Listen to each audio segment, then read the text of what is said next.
Amen. Magandang gabi po sa inyong lahat and welcome again sa ating Gospel Hour. And this is Brother Noli, your speaker for tonight. And I welcome you all sa ating po mga bisita, sa lahat ng ating mga kapatid and outreaches. Welcome po sa ating Gospel Hour tonight at salamat po sa Panginoon at meron na naman po tayong privilege to study the Word of God. And I'm so happy that tonight I am your speaker. Again, this is Brother Noli. At bubuksan po natin ang ating Biblia sa Leviticus chapter 14 from verse 34 to 47. I hope you will listen well tonight. Amen.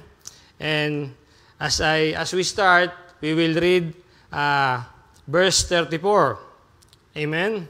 Ang sabi po ng Biblia sa Leviticus chapter 14, verse 34, ang sabi ng Biblia, "When you become into the land of Canaan, which I gave to you for possession, and I put the plague of leprosy in a house of the land of your possession."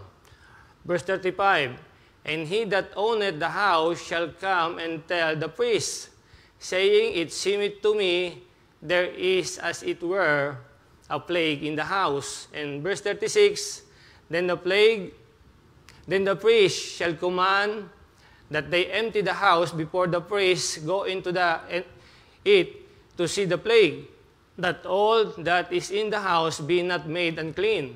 And afterward the priest shall go in to see the house. Verse 37, "And he shall look on the plague, and behold, if the plague be in the walls of the house, with hollow streak, greenish and reddish, which inside are lower than the wall." Verse 38. Sabi po sa verse 38, "Then the priest shall go out of the house to the door of the house, and shut up the house 7 days. And the priest shall come again the 7th day, and shall look, and behold, if the plague be spread in the walls of the house." Verse 40, "Then the priest shall command that they take away the stones in which the plague is, and they shall cast them into an unclean place without the city. And he shall cause the house to be scrubbed within round about, and they shall pour out the dust that they scrub off without the city into an unclean place." Verse 42, "And they shall take other stone, and put them in the place of those stones, and he shall take other mortar, and shall plaister the house." Verse 43, "And the plague come again, and break out in the house, after that he hath taken away the stone, and after he hath scrubbed the house, and after it is plaistered." 44, verse 44, "Then the priest shall come and look, and behold, if the plague be spread in the house, it is a fretting leprosy in the house, it is unclean." In verse 45, "And he shall break down the house, the stone of it, and the timber thereof, and all the mortar of the house, and he shall carry them forth out of the city into an unclean place. Moreover, he that goeth into the house all the while that it is shut up shall be unclean until the even." Let's read verse 47, last verse. "And he that lieth in the house shall wash his clothes, and he that eateth in the house shall wash his clothes." Amen. So, I hope the brethren ay na-share na po ang ating link, no? Sa kanilang mga friends and visitors. So, before we start this Gospel Hour, tayo po ay manalangin. Let's pray. Ama naming Diyos na dakila, salamat po ng marami sa gabing ito, na kami po, Panginoon, ay muli ay mag-aaral po ng inyong salita. And we pray, Lord, that you will be the one to be magnified tonight sa lesson na ito na inimpress niyo po sa puso ng inyong lingkod. Bago po kami magsimula, Ama, hayaan niyo po kami magpakumbaba kung ano man mong mga pagkakasala, mga kasalanan na dala-dala namin, Lord, ay patawarin niyo po kami at linisin niyo ng banal na dugo ang bawat isa sa amin habang kami po ay, upang kami po ay mag-aral at maging karapat-dapat sa inyo pong salita sa gabing ito. Tulungan niyo po ang mga kapatid na nakikinig mga bisita na naimbitahan na maunawaan po nila ang lesson. Help your servant, Lord, tonight to be a blessing, and allow me, Lord, to preach thy word boldly and clarity, Lord. Give me the right utterance tonight. Nawa po ay ang salita nyo lamang, Panginoon, ang mangibabaw, manguna ang katotohanan at ng inyong salita, Panginoon. I-bless nyo po ang technical aspect ng aming media team as they run the program, Lord. Ay nawa po ay maging smooth po ang pag-set up nila at pag-aayos, Panginoon, sa media. At gawin niyo po, Panginoon, pagpapala din ng mga kapatid sa gabing ito upang ang amin po mga bisita at ang aming mga kapatid sa outreaches, those brethren online, Panginoon, ay makapakinig po ng maayos. At salamat po ng marami sa pagkakataon. Ito pong aming dalangin sa pangalan po ng Panginoong Hesus. Amen and amen. Amen. At nakita po natin sa gabing ito na ang atin pong binasa kanina ay galing po sa libro ng Leviticus. Amen. And nabasa po natin that the story that we are going to study is about leprosy. And pag sinabi pong leprosy, it is a disease. No? And it picture the sin. Amen. And you know what? Leprosy is a disease na pag nagkaroon ka po ng sakit na ito ay mahirap maalis. At in that time, wala po itong lunas. Amen. So tonight, allow me to share to you the message that God impressed to me that I entitled The Empty House. Amen. The Empty House. So, as I introduce the lesson that God impressed to me, Leviticus came from the name Levi, the third son of Jacob. Amen. The Lord has separated them among the congregation of Israel. They were given the role of ministers. Amen. And their duties are to do the works in the tabernacle. And remember, Aaron, no? He was a high priest, no? And every high priest came from the tribe of Levites. And Aaron, the brother of Moses, is a high priest. And they are the one who proclaim in this passage na binasa po natin, who proclaim someone is clean or unclean from the leprosy. No? Nabasa po natin kanina that the priest, sila po yung nagdi-declare if the house is contaminated with leprosy, and sila po yung nagdi-declare kung ano yung dapat gawin. And the context of this chapter is about the law of the leper. No? Leprosy is a picture of sin. That pag hindi po natin to na bigyan ng pansin, magsisimula sa maliit, it starts small, and then spreads, kakalat siya, and then pagkalat na siya, pagka siya ay malawak na yung na-infect, no? It numbs the senses, no? Mawawala yung pakiramdam mo, and later on, it swallow you alive. Parang, alam mo, yung buhay ka pa, ay nauubos na yung unti-unti nauubos na yung laman mo, yung balat mo, no? So, yung pag nagkasakit ng leprosy, in that time, binabalutan po nila ng damit, ng clothes upang hindi makita, no? At kahit itago mo ito, it stays despite being concealed, ay makikita pa rin at malalaman na ang isang tao ay merong leprosy. Amen? So, the overwhelming message of Leviticus is the holiness of God. Amen? Ito po yung message ng libro, ng the book of Leviticus. Amen? Yung kabanalan ng Panginoon. At sabi nga po doon sa chapter 19, pagbabalikan natin yung Leviticus chapter 19 verse 2, the Bible said, "Speak unto all the congregation of the children of Israel, and say unto them, Ye shall be holy, for I, the Lord your God, I am holy." Amen. So it is the holiness of God speaks about, no? But how can a holy God, a holy people, approach God?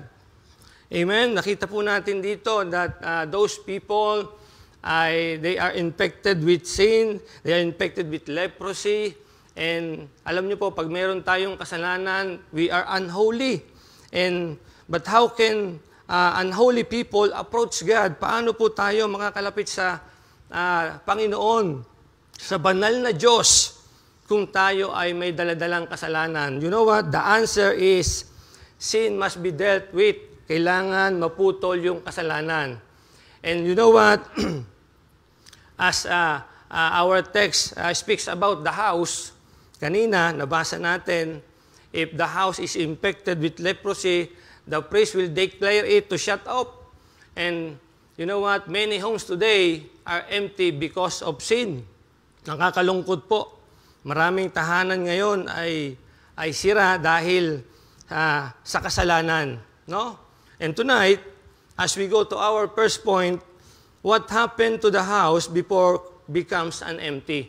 Ano po bang mangyayari sa isang bahay, sa isang tahanan, bago siya mawala ng laman, bago ito ma-abandon? Amen? Of those people who live inside. No? You know what? Ang sabi sa Leviticus 14 verse 38, then the priest shall go out of the house.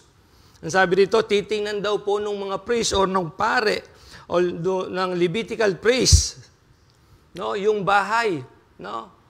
Then the priest shall go out of the house to the door of the house and shut up the house 7 days. No, isasarado yung bahay kasi may natagpuang plague of leprosy inside. No, ganun po nung panahon na yon, pag meron nakita yung mga priest sa loob ng tahanan na sign or mark of the leprosy, pinapaalis nila yung mga nakatira at pinalalabas nila ng 7 araw, isinasarado nila. At pag sinabi pong sarado, ibig sabihin, talagang sarado, no? And point number 1, sin shut up the house, no? Because leprosy is a picture of sin. So sin shut up the house. Amen? You know, shut up meaning is close. Pag sinabing shut up, ibig sabihin ay sarado. A closed place, at pag sarado yung isang lugar, a closed place is lack of light and life. Di ba? Pagka sarado yung isang lugar, ito ay madilim at walang kabuhay-buhay. Kung titingnan mo. Amen? And because dahil ito'y sarado, it is lack of airflow. Hindi ito nahahanginan sa loob. At pag binuksan mo, maaamoy mo, it is stinky, you know? It is amoy amag or mufa sa Italiano. And nagpo-form po yung mold sa loob. Di ba? Inaamag yung bahay o yung isang lugar pag hindi siya nadadaanan ng hangin. And at kung titingnan mo siya sa outside, its appearance creates fear. Di ba? Bakit kaya walang tao ang bahay na ito? Bakit kaya there's no people inside? Saan sila nagpunta? Amen? No, where the people inside go. Amen? Saan kaya nagpunta yung mga tao doon? At pag makikita mo yung isang tahanan na makikita mong walang movement, madilim, no? Di ba? Ang lungkot tingnan. At minsan ay nakakatakot pa, no? It create fear dun sa mga dumadaan.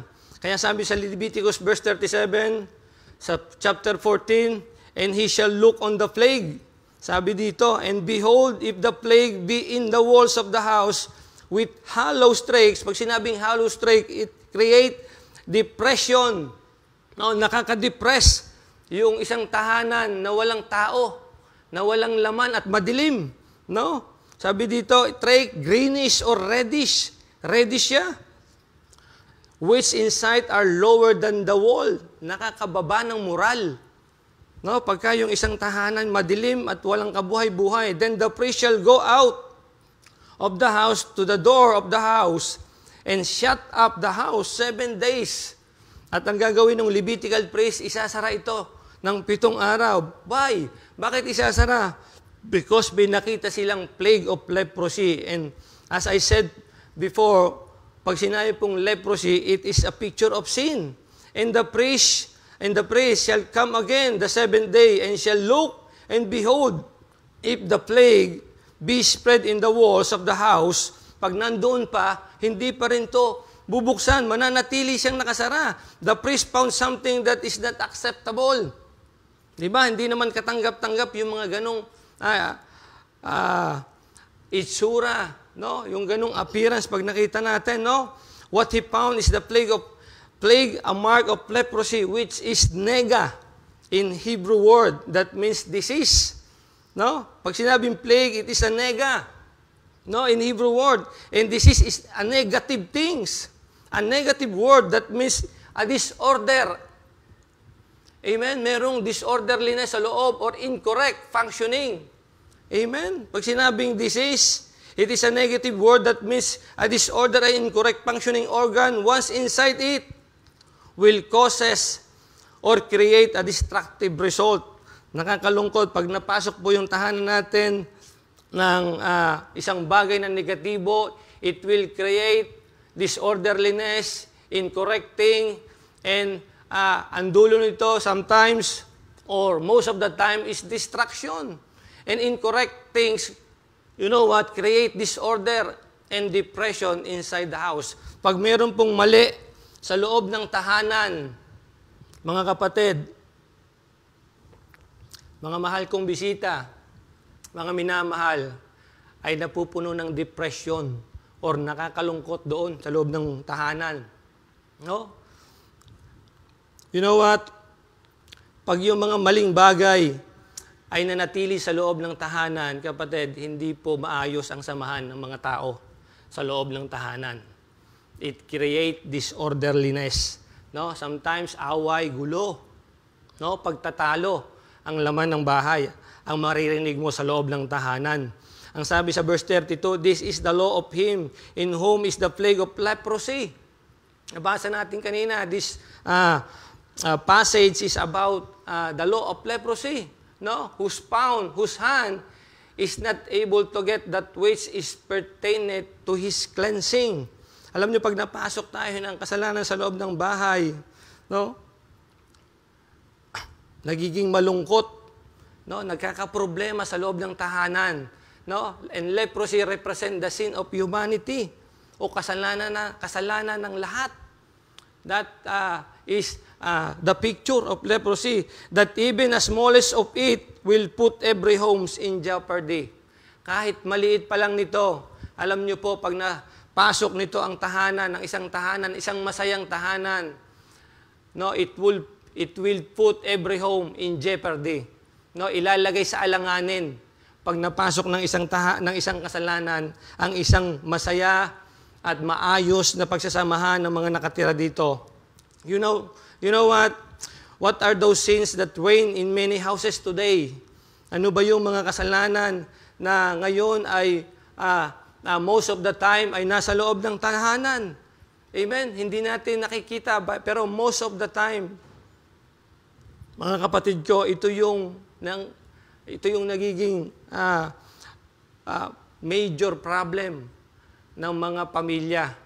Amen. Look at what the Bible said in Galatians 5:19 hanggang verse 21. Kapatid, ang sabi po ng Bible dito, now the works of the flesh are manifest, which are this: adultery, fornication, uncleanness, lasciviousness, idolatry, witchcraft, hatred, variance, emulation, wrath, strife, sedition, and heresies, envying, murders, drunkenness. Kapatid, pagka ang isang tahanan ay laging lasing ang tao, magulo yan. No? Rebelling, and such like of the which I tell you before, as I have also told you in time past, that they which do such thing shall not inherit the kingdom of God. You know what, kapatid? When one of these mentioned enter into the peaceful house, the end of it is an empty home or an empty house. No? Kaya nga po yung title ng ating message tonight is An Empty House. No? Pag napasok ng kasalanan ng isang tahanan, isang mapayapang tahanan, ang dulo nito, kapatid, no? It is an empty home. You know what? Not only empty of people, but empty of joy, empty of love. Hindi lang tao yung mawawala dyan. No? Mawawala dyan yung pagmamahalan, mawawala yung saya sa loob ng tahanan pag napasok ng kasalanan. When adultery and fornication enter, it break up marriage. Look at that, kapatid. Pag pinasok ng adultery and fornication ng isang tahanan, sira yung pagsasamahan ng mag-asawa. Amen. Doon magsisimula yan. Anong kasunod nun? Ang kasunod nun, ang magsasuffer po yung mga anak. And then, papasok yung hatred. Pag pinasok na ng hatred, they will turn their back to love, to each other. Mawawala na yung pagmamahalan nila sa isa't siya. It will create wrath and strife, puot at pagtatalo ang maghahari doon sa loob ng tahanan. And the end is a home empty of peace. At ang dulo nito ay isang tahanan na walang kapayapaan. Look at this. Yung mga kasalanan na to, pag nakapasok po sa ating tahanan, ay malaking gulo ang dulot. No? Drunkenness will create hatred, fornication. Paglasing ng isang tao, minsan, hindi na niya alam ang ginagawa niya. Even his own family, nagagawa niya ng kahalayan. And eventually, one can commit murders. Pagkatapos makagawa ng kasalanan, pagtatakpan uli ng another kasalanan. Amen? At hindi po bago sa ating pandinig ang mga nangyayaring ito. And the end is a home empty of people. Diba? Kaya minsan yung isang tahanan na walang tao, anong nangyari dyan? Na dati naman ay masaya. Bakit nagkaganon? Yun yung pumapasok sa ating mga kaisipan. Anong nangyari sa mga tao dyan sa loob? You know what? Because they let sin enter and propagate inside the house. Hinayaan nila yung kasalanan na maghari doon sa loob ng tahanan. Those things na nabanggit natin kanina, drunkenness, hatred and wrath, and strife, yun po yung mga bagay o mga gawain ng tao, no? Pagwala sa kalooban ng Diyos. Amen? The priest will shut up the house because this is the law of leprosy. No? Mapapasarado yung bahay, yung tahanan because napasok ng leprosy. But without an assurance that the source of the plague will be stopped. Pero hindi natin kaya as human, as tao, hindi natin kayang baguhin. No? Hindi natin kayang baguhin ito. Dahil wala tayong kapangyarihan, wala tayong kakayahan. No? Diyos lamang ang kayang magbago sa isang taong makasalanan. Look at this. In Leviticus 14, verse 39 to 41, and the priest shall come again the seventh day and shall look, and behold, if the plague be spread on the walls of the house. Kapatid, wag nating hayaan na yung kasalanan ay makapasok sa ating tahanan. Then the priest shall command that they take away the stones in which the plague, and they shall cast them into an unclean place without the city. Kapatid, pag napasok na ng kasalanan yung ating tahanan, ang dulo niyan ay hiwalayan. Ang isang pamilya na dating buo ay magkakawatak-watak because nasira lamang sa isang maliit na kasalanan. And he shall cause the house to be scrapped.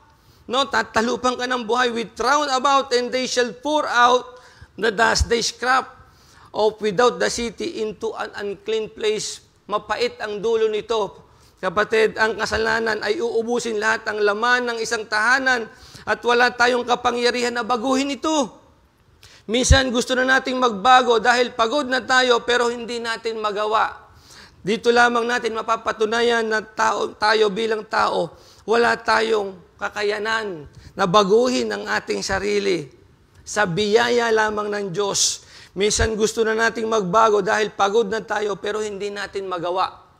Hindi natin magawa. It is not in our hands that we can remove any cause of sin because we are all sinner. Makasalanan din po tayo. Hindi natin kayang baguhin. And it is in the hands of God if we will allow Him to reign inside the house. Kung hahayaan natin ang Panginoon na maghari sa ating tahanan, it will become a house full of joy from the Lord, not an empty home. Amen? Not an empty home. No, kung hahayaan natin ang Diyos ang maghari sa ating tahanan, mapupuno ito ng sigla at saya at hindi mawawala ang tao sa loob ng tahanan. Sabi sa Romans 3:10 hanggang verse 12, as it is written, there is none righteous, no not one. Ito po tayo. There is none that understandeth. There is none that seeketh after God. Amen? Kailan mo ba huling hinanap ang Panginoon? Kaibigan ko, mahal naming bisita. They are all gone out the way. They are together become unprofitable. There is none that do it good, no not one. Yan po tayo. In the New Testament, there is a high priest who took all the penalty for the sake of salvation. Mayroong isang high priest. Amen? Sino kaya yon? Sabi sa Hebrews 3, verse 1-3, wherefore, holy brethren, partakers of the heavenly calling, consider the apostle of high priest of our possession, Christ Jesus, who was faithful to him that appointed him, as also Moses was faithful in all his house. For this man was counted worthy more than glory than Moses, inasmuch as he who had builded the house had more honor than the house. Kapatid, ang tinutukoy po dito ay walang iba, kundi ang Panginoong Hesukristo. He had much honor than Moses. Imagine, no? Doon sa ilang kasama ni Moses yung mga Israelite, no? And the Levitical priests are tinitingnan yung mga tahanan kung merong plague of leprosy. Pero kahit makita nila, alam nyo po, wala silang magagawa. Hindi po maaalis yun. No? Alam nyo, wala tayong magagawa sa ating kasalanan kung hindi natin ito isusuko at hihingi ng kapatawaran sa Panginoon. No? At wala pong ibang daan dyan. The only way, no? The only way, upang tayo magkaroon ng kapatawaran is only the Lord Jesus Christ, because He is the way, the truth, and the life, and no one cometh to the Father except by Him. You know what? Except God build the house, so there is joy. Hayaan mo pong maghari at hayaan mong kumilos ang Panginoon sa loob ng bawat tahanan o sa iyong tahanan mismo. Hayaan mo na ang kalooban ng Diyos, kapatid, mahal kong kaibigan, ang maghari sa loob ng bahay. Huwag mong hayaan na maghari ang kasalanan. Huwag mong hayaan makapasok ang kasalanan, sapagkat ang dulo ng lahat ng ito, pag hinayaan mo lang ang kasalanan na maghari, sa halip na ang Diyos ang maghari sa iyong bahay, ang dulo nito ay isang bahay na walang laman. Amen? Magkakahiwa-hiwalay ang tao dyan. No, except the Lord build the house, sabi sa Psalm 127 verse 1, they labor in vain that build it. Amen? Kapatid, pag hindi mo hinayaan ng Panginoon ang maghari at magbuo ng iyong tahanan, kahit anong gawin mo, walang kabuluhan yan. Kahit anong gawin mong pagsisikap sa iyong lakas, kapatid, walang kabuluhan yan, except the Lord keep the city, the watchman worketh, but in vain. Kapatid, kung wala ang grasya ng Panginoon sa loob ng tahanan, at kung wala ang kanyang pagmamahal, ano mang gawin natin sa loob ng tahanan, lahat ay walang kabuluhan kung hindi natin kasama ang Panginoon. To avoid an empty home, the remedy is the Lord Jesus Christ. Gusto mo maiwasan ang isang tahanan o ang tahanan natin o ang tahanan mo na mapasarado o mawalan ng tao, no? Ang sagot dito, walang iba kundi ang Panginoong Hesukristo. Sabi nga, therefore, if any man be in Christ, sabi ng Biblia, he is a new creature. Ang Panginoong Hesukristo lang ang kayang magbago ng buhay. Yung dating babaerong asawa, yung dating lasinggerong asawa, pag nakakilala kay Kristo, ang sabi ng Biblia, He is a new creature. And old things pass away. Behold, all things are become new. Magbabago yan pag nakakilala sa Panginoong Hesukristo. No? Ang asawang lalaki o ang asawang babae o ang anak na lalaki, anak na babae, pag nagkaroon ng Kristo sa buhay at nakilala niya, magkakaroon ng pagbabago. Yan po yung sinabi, if any man be in Christ, he's a new creature, and all things are passed away. Behold, all things are become new.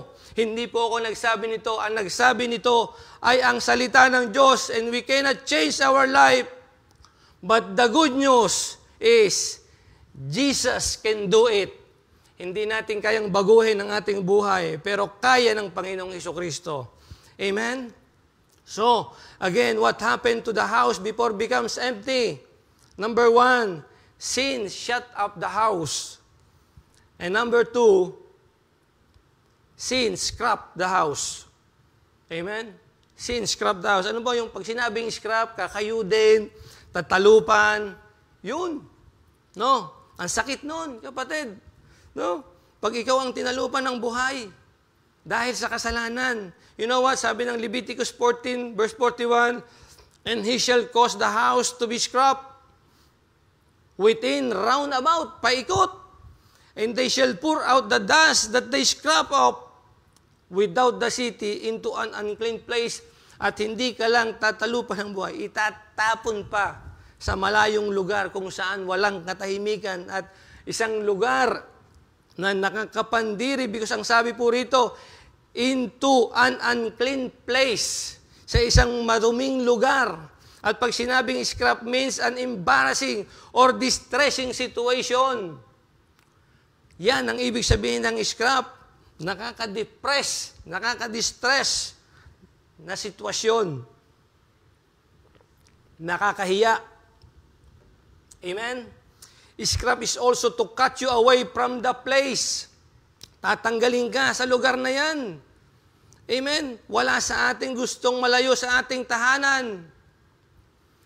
Tama, ang lahat sa atin gustong manatili sa loob ng ating tahanan, because home, sweet home.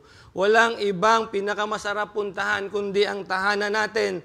Pero kung hahayaan mo mapasok ng kasalanan, ang loob ng iyong tahanan, magiging embarrassing and distressing place ang loob ng tahanan. Amen. Sabi sa Leviticus 14:39-41, and the priest shall come again the 7th day and shall look. Bakit paulit-ulit nating sinasabi to? Kasi paalala ito na pupuntahan ka, may pupunta sa iyo at isasara at titingnan ang itsura ng iyong bahay. No, and behold, if the plague be spread in the wall of the house, then the priest shall command. Ipag-uutos ng priest that they take away the stones in which the plague is. Amen? Kung saan nandun yung nakakapit yung kasalanan, tatanggalin nila yun.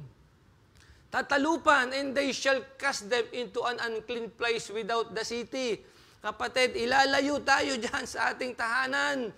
Dadalhin tayo sa isang marumi at hindi ka nais-nais na lugar. Amen? Sometimes, pag nakagawa ng kasalanan, sa loob ng tahanan, pag nagawa natin yung hindi ka nais-nais, bilangguan. Amen? Wala sa ating gustong makulong. Pero kapatid, pag hindi natin sinawata ang kasalanan habang maliit pa lang yan, amen? Mawawala tayo sa ating tahanan at dadalhin tayo doon sa isang lugar na hindi ka nais-nais. Ang sabi sa verse 41, and he shall cause the house to be scrapped within round about. Amen? And they shall pour out the dust that they scrap off without the city into an unclean place. Even yung mga pinakamaliliit na bagay sa buhay mo, tatanggalin nila sa iyo at dadalhin doon sa lugar na hindi ka nais-nais. Kapatid, ang kasalanan, it will start small and spread pag hindi natin napigilan sa maliit pa lang at tatanggalan kanya ng pakiramdam hanggang sa ikaw ay ma-immune sa kasalanan. At darating yung panahon, kakainin kanya ng buhay, it swallow you alive, and it stay despite being concealed. Kahit itago mo lang itago ang isang kasalanan, darating yung panahon, lalabas at lalabas yan. Amen? Ibubulgar at i-reveal ng Panginoon. No? If we allow sin to enter in our home, the result is, it will spread. Once it was inside, it will become normal little by little, till it was ignored. So be reminded, no, be careful na huwag nating papasukin kahit anong tipo ng kasalanan sa loob ng ating tahanan. Nabanggit kanina yung mga klase ng kasalanan, adultery, fornication, drunkenness, wrath, kung ano-ano pa, strife, no, pag drunkenness, lahat na, pag may kasama na yung droga, kung ano-ano nang kasama niyan, pag nagbukas na ng alak, kung ano-ano nang kasunod niyan, kapatid. Sana ang iyong tahanan ay gawin mong tahanan ng Diyos na kasama mo at hindi tahanan ng kasalanan. You know what? Hindi po galit ang Diyos sa makasalanan, pero galit siya sa kasalanan na ginagawa natin. Amen? At pag hindi po natin tinigilan, tayo ang magsasakripisyo at magdudusa sa dulo ng ating buhay. At marami pang madadamay, hindi lang tayo. Sa loob ng tahanan ay mayroong pamilyang nakatira. At sa loob ng pamilya may ama, may ina, may anak. Lahat sila ay magdurusa.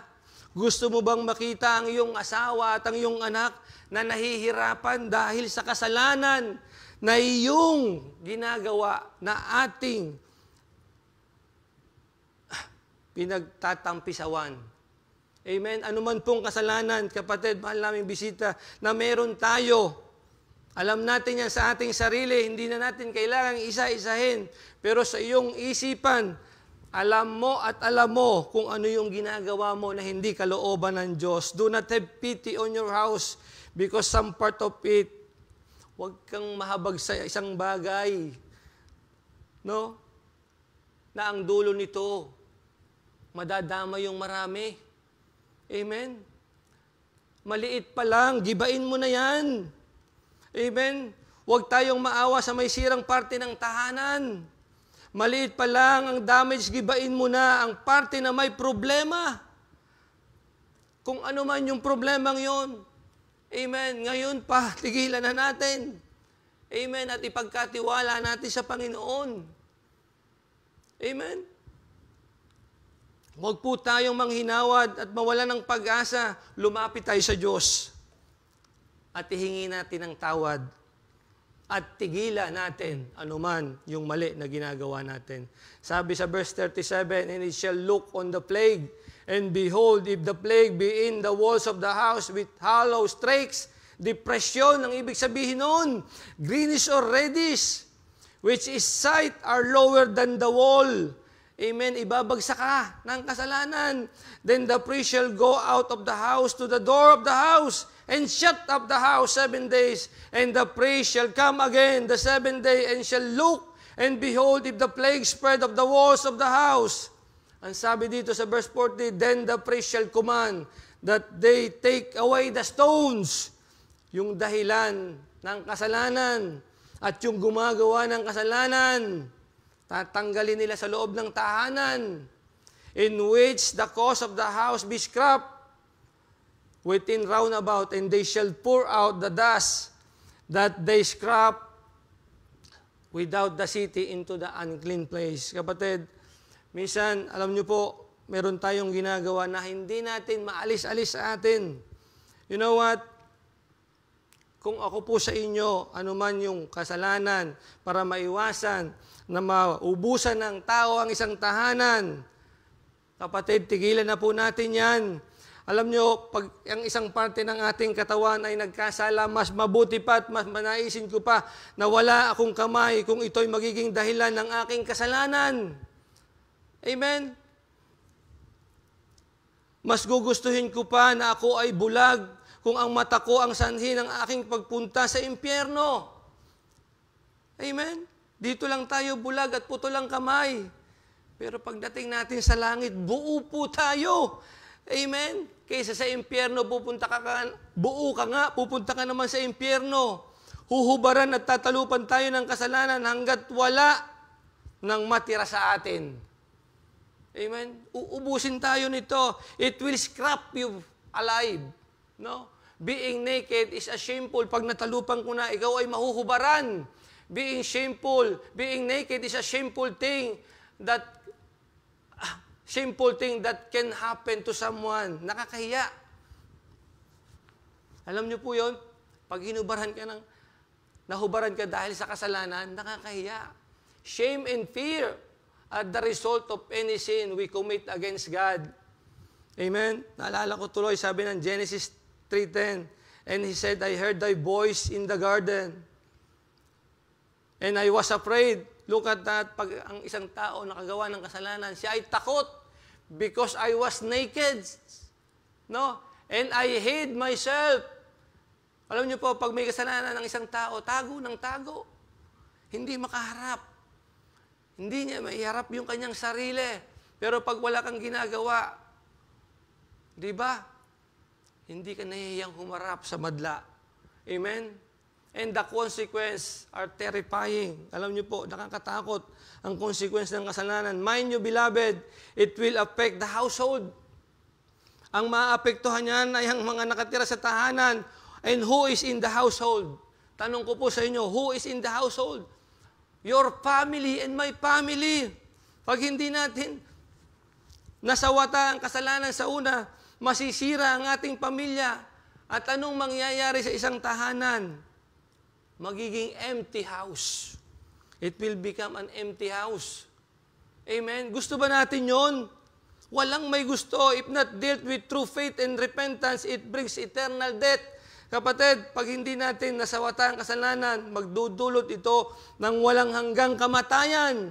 Sabi sa verse 19, sa Genesis, ito yung sumpa ng kasalanan na nagawa ng mga sinaunang tao noon. In the sweat of thy face shall thou eat bread, till thou return unto the ground.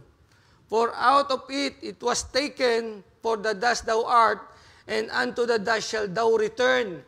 Ibig sabihin, ito po'y physical na kamatayan.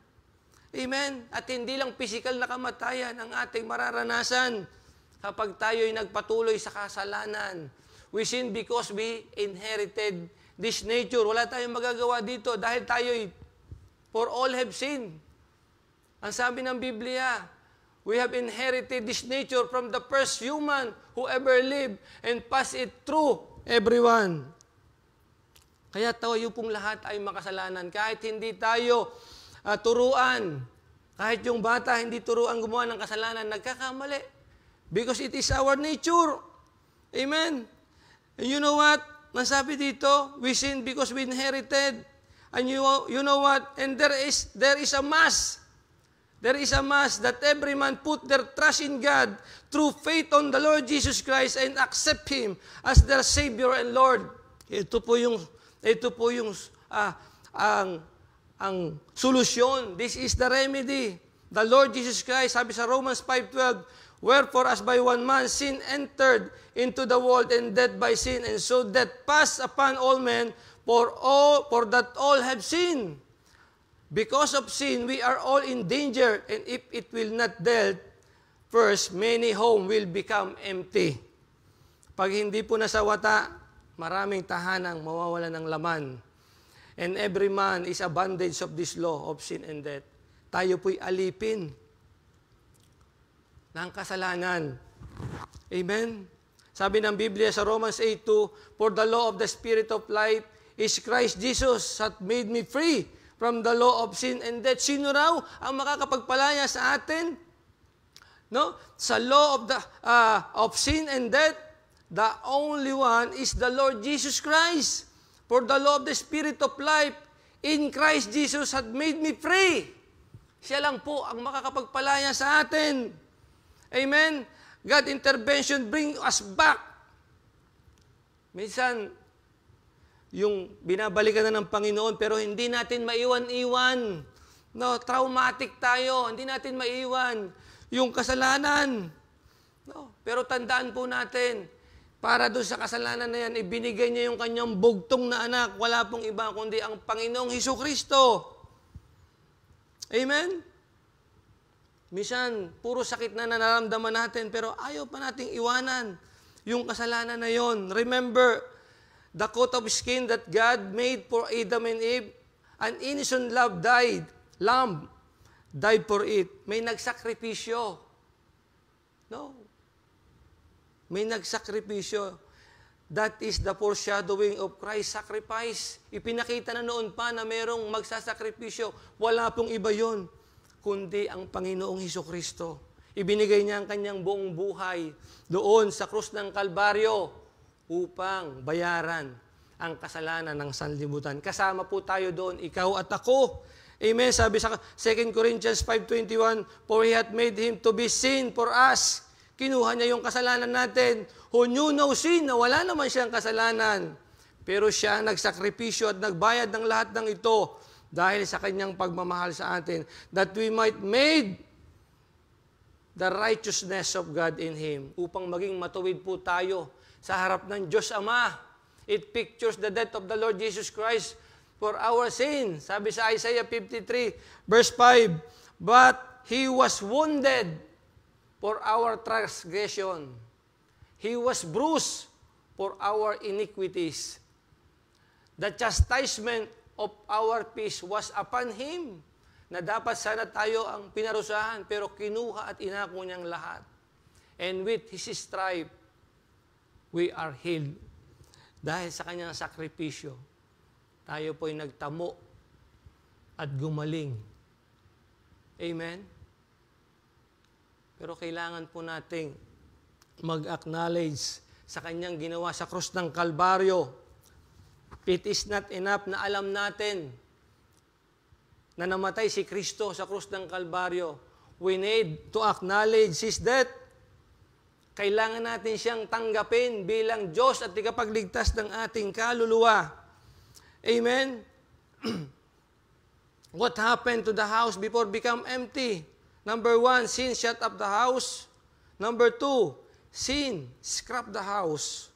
And number 3, sin separate the house. Amen? Dito po tayo magtatapos. Sin separate the house. Alam nyo, ang dulo ng kasalanan ay hiwalayan. So ngayon pa lang, alam nyo po, kung meron tayong daladalang kasalanan, mag-isip-isip po tayo. Amen? Kung mahal natin ang ating pamilya, mahal natin ang ating mga anak. Amen? Huwag nating hintayin na tayo ay maging isang broken family o isang broken home. Because sin separate the house. Sabi sa verse 45 ng Leviticus verse 14, "And he shall break down the house.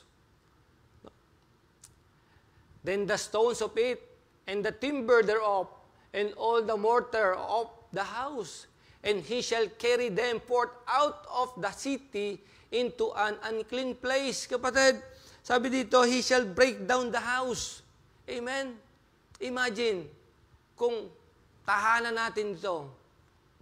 Imagine kung yung tahanan natin na tayo ang magkakaroon ng broken family, hindi natin magugustuhan. Amen?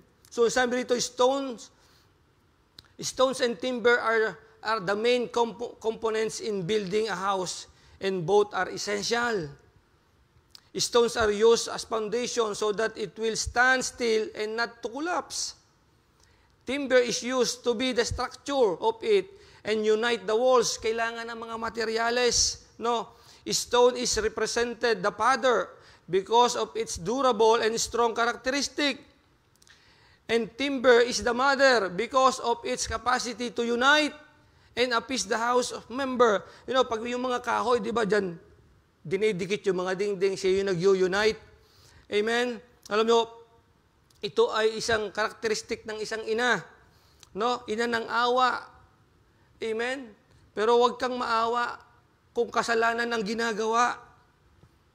Amen? Maliit pa lang yan. Sa isang ina, sawatain mo na yan. Amen? At kailangan ng teamwork. The teamwork of both the husband and wife maintain the unity of one home. But when sin enter, separation is at hand. Pero pag nakapasok po yung kasalanan, separation is at hand. Again, sabi sa Leviticus 14 verse 39 to 41, "And the priest shall come again the seventh day, and shall look, and behold, if the plague be spread." No? Pag kumalat, yung salot, alam nyo, salot yan, yung plague. Huwag nating hayaang pumasok ang isang salot sa loob ng ating tahanan. Huwag nating hayaang kumalat ito. Then the priest shall command that they take away the stones and which the plague is, and they shall cast them out onto the unclean place without the city. Maaatim mo ba, nakita mo, tatanggalin yung iyong anak o yung iyong asawa, lalayo because may kasalanan? Amen? Huwag nating hintayin na mangyari po sa isang pamilya ito, and he shall cause the house to be scrapped with round about, and they shall pour out the dust that they scrap off without the city into an unclean place. You know what? The command is to scrap the house, to put away what is inside. And who is in the house? Sino yung nasa loob ng tahanan? Maaring ako, maaring ikaw, ang iyong pamilya, the father, the mother, and the children. Once both are contaminated with the plagues, they shall pour it out and throw it into an unclean place. Don't let that happen na mangyari na isa sa inyo ay itatapon sa isang maduming lugar dahil sa kasalanan o maghiwa-hiwalay kayong lahat o ang buong pamilya because napasok ng salot ang inyong tahanan. Don't let that. The command of the priest is to take them away, the stones with the plagues. Tanggalin. Ang utos ng pare ay tanggalin yung sanhi ng kasalanan. Ano mang meron sa loob ng inyong tahanan na hindi nyo pinagkakasunduan at nagdadala ng salot at sigalot, ngayon pa man meron ka pang pagkakataon na magbago. Amen? Sa pamamagitan ng pananampalataya at pagtanggap kay Kristo bilang Diyos at ikapagligtas ng iyong kaluluwa. At hindi lang sa iyo, maging sa iyong pamilya. Amen? In major cases, when the father committed the sin of adultery and drunkenness, the walls began to collapse. The result is a broken home. Amen? Iyon ang resulta. All the things that they builded together will collapse. The Bible said, and it shall break down the house. Sira lahat. Kapatid, yung mga pinaghirapan nyo na magkasama kayo, pag napasok at nasira, napasok ng kasalanan, anumang ginagawa ng isa sa membro ng tahanan, sisirain yan kung ano yung inyong binuo ng sama-sama. Amen? And because we are in the perilous day, both husband and wife are guilty. Ngayon, dito lang asawang lalaki ang nangangalunya. Pati asawang babae. Gumagawa na rin ito. The father, the mother, and the children can commit sin. What will cause the separation? No? Kung gusto mo po na walang hiwalayan, manatili kayong buo. No? Let the love of God reign in your house. Sabi sa 2 Timothy 3, 1-6, this know also that in the last day perilous time shall come. For men shall be lovers of their own self, covetous, boaster, proud, blasphemer, disobedient to parents, unthankful, unholy, without natural affection, truce breaker, false accuser, incontinent, fierce, despisers of that are good, traitors, heady, high-minded, lovers of pleasure more than lovers of God, having a form of godliness but denying the power thereof, from such turn away. For of these sorts are they which creep into houses, and lead captive silly women, laden with sin, led away with divers lusts. Kapatid, pag ang isang anak naging disobedient sa kanyang magulang, gulo yan. Pag ang isang tao sa loob ng tahanan ay hindi marunong magpasalamat, gulo yan at pagtatalo. Amen. Pag makasarili ang isang miyembro ng tahanan, gulo pa rin yan at pagtatalo. Amen. Pag niloko mo ang iyong asawa at pinagtaksilan, gulo. Amen. No? Sisirain mo yung tiwala, truce breaker ka. No? Amen. Huwag nating mahalin ang ating sarili, perhaps mahalin natin ang Panginoon. Amen. If one of these entered to one home and had been ignored in the beginning, the result is an empty home. Why? Because those are sins that will ruin one life or a family. Pag nakapasok po ang isa dito sa loob ng tahanan, sisirain ito ang buhay o ang pamilya. What will you do when one of them will be found inside your home. Stop it. Stop blasphemy. No, huwag mo i-crush ang Panginoon. Amen? Bagkus i-honor mo siya. Give glory to Him. Para i-bless ang iyong pamilya. Stop coveting.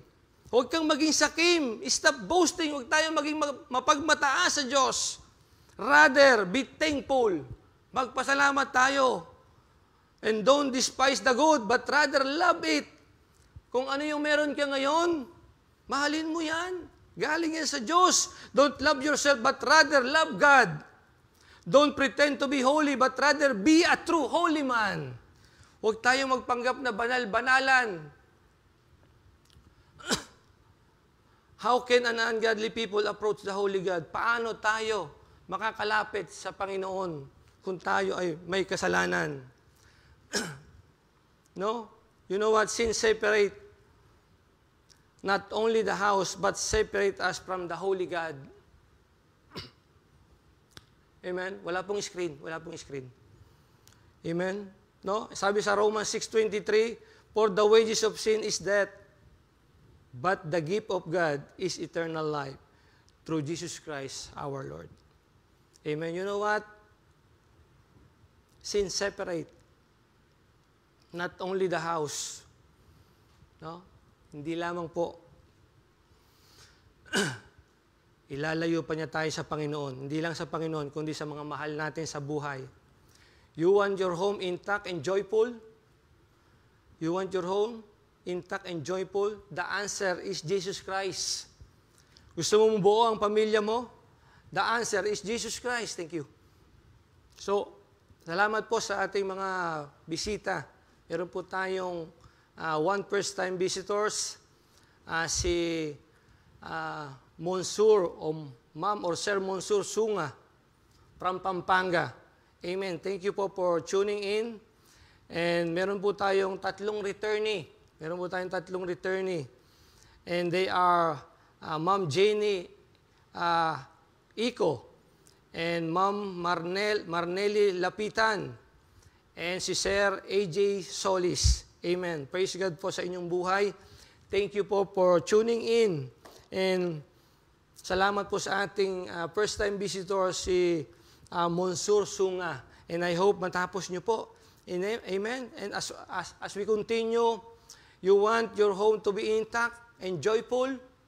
Gusto mo ba masaya ang iyong bahay at ang iyong pamilya ay buo?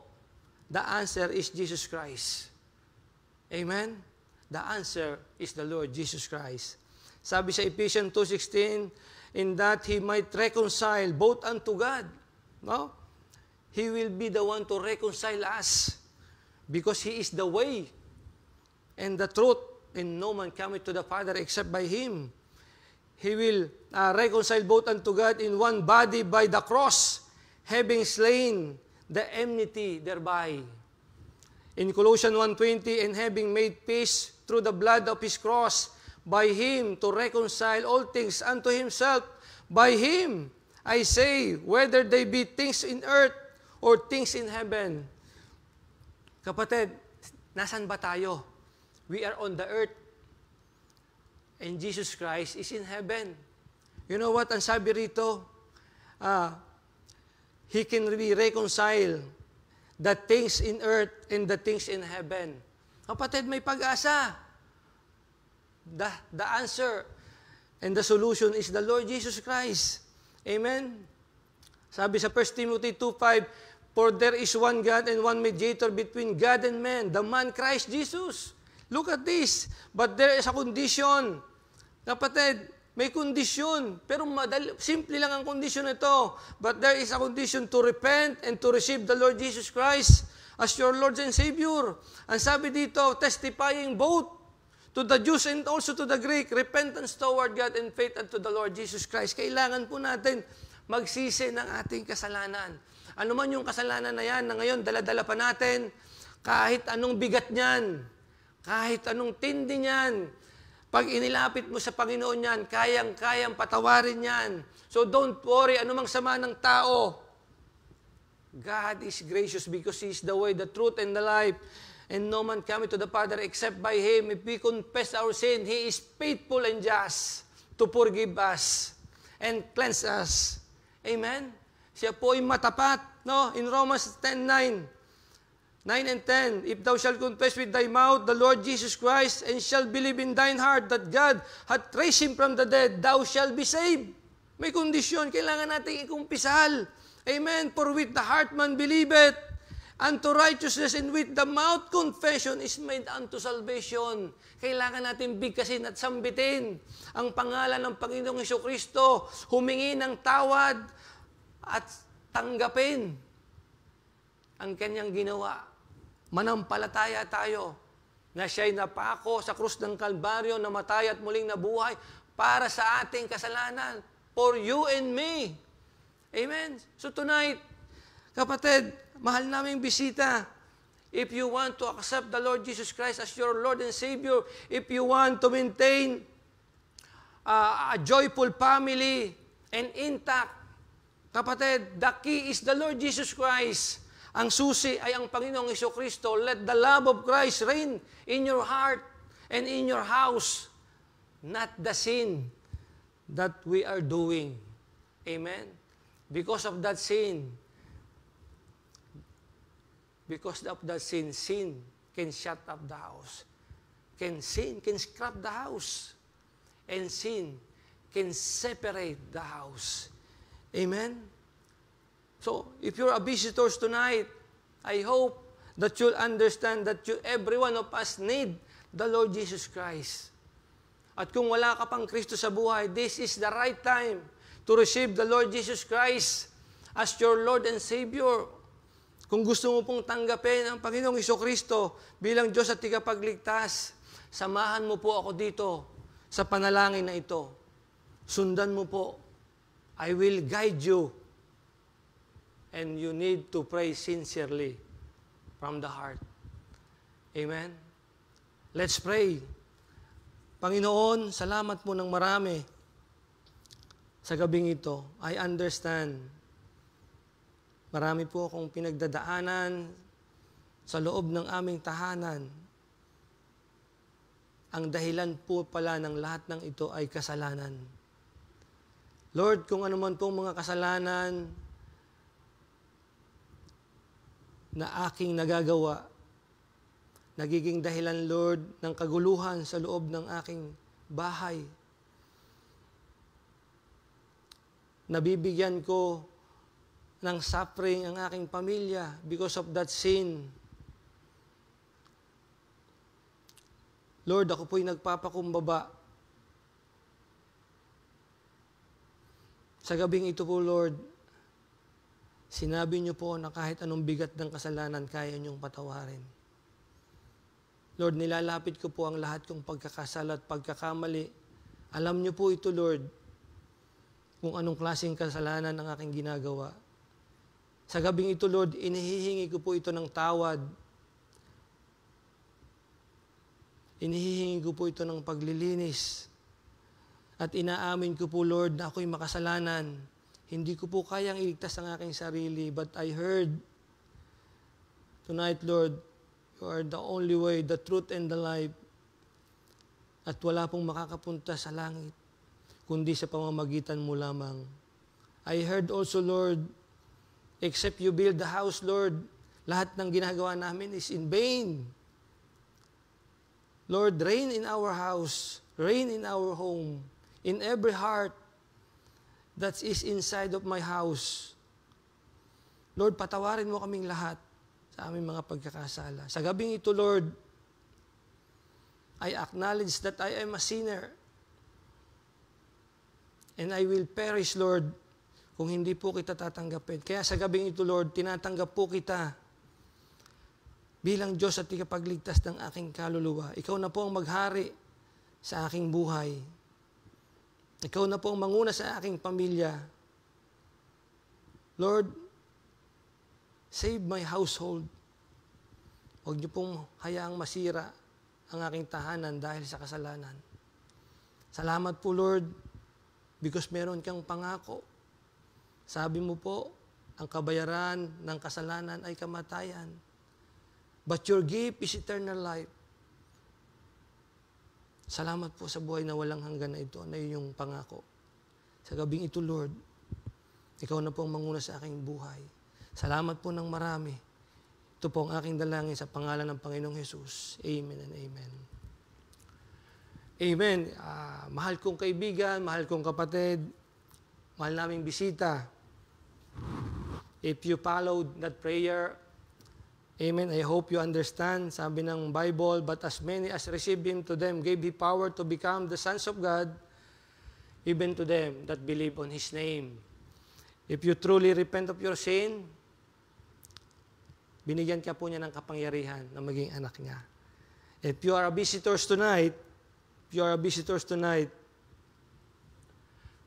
if you accepted the Lord Jesus Christ as your Lord and Savior, don't hesitate to declare your faith. Amen. Brother Noli, I accepted the Lord Jesus Christ. Salamat sa mensahe ng Panginoon. I understand. No? Kung wala ang Panginoong Jesucristo, hindi mababago ang buhay ko. And I know ngayon na tinanggap ko na siya, meron akong pag-asa.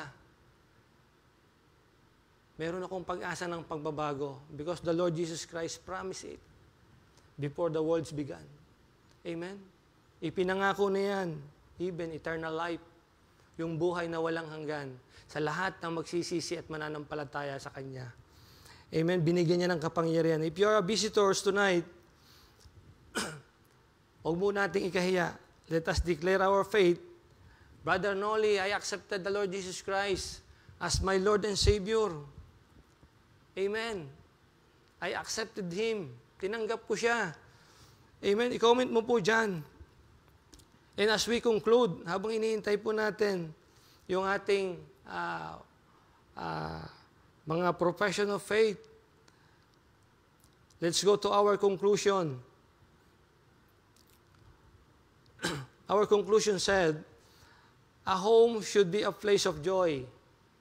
Tama? Ang isang tahanan po, kailangan ito'y lugar kung saan ang pamilya ay buo at masayang nagsasama. Amen? Because it is a blessing from God. Ang family po ay biyaya ng Panginoon. Amen? Except the Lord build the house. Kung hindi lang sa Panginoon, wala tayong pamilya. Because it is Him, the author. Except the Lord build the house is a reminder that we should treasure it. Kailangan mahalin natin. Kung mayroon tayong pamilya, i-treasure po natin. Dahil hindi lahat ay may pamilya. Hindi lahat buo ang pamilya. Kung buo ang pamilya natin, huwag nating hayaang masira dahil sa kasalanan. No? The home is the place that we should start to give glory, no, to God. Because He is the author of the family, one of His created institution. Dito po dapat nagsisimula yung pasasalamat natin, pagpuri sa Panginoon, sapagkat ang tahanan ay regalo at gift ng Panginoon. Every good gift is come from above. Galing lahat ito sa Panginoon. So huwag nating hayaang sirain ng kasalanan. Be thankful to God. If you have a family, and don't let sin and Satan penetrate your house to destroy it. Huwag po nating hayaan na mapasok ng kasalanan. At huwag nating hayaan na sirain ng dyablo ang ating pamilya. Don't let sin enter into your home. Amen? Paano natin magagawa yon? No? Let God reign inside your home. Amen? Alam niyo po, pag may Diyos tayo, matatakot tayong gumawa ng kasalanan. That is the key. And you will have a joyful family. Amen? So praise God po sa ating mensahe. That's all for tonight. And I hope meron po tayong profession of faith. So let's pray and close this Gospel hour in the word of prayer. Lord, salamat sa gabing ito, Lord, for your enabling grace sa inyong lingkod. Praying, Lord, that the message become an encouragement. In the same time, Lord, I become a way of salvation for those soul na wala pa pong personal relationship sa Panginoong Hesukristo. And we are thankful, Lord, that meron pong platform na katulad nito na ginagamit niyo po to spread the good news. And we are so blessed, Lord, na ginagamit niyo po kami, Panginoon. Thank you for the church. Thank you for our pastor.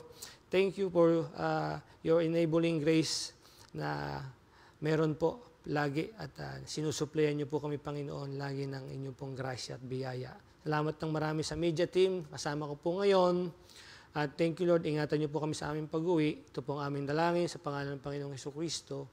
Amen and amen. Again, this is Brother Noli saying good night. God bless you all.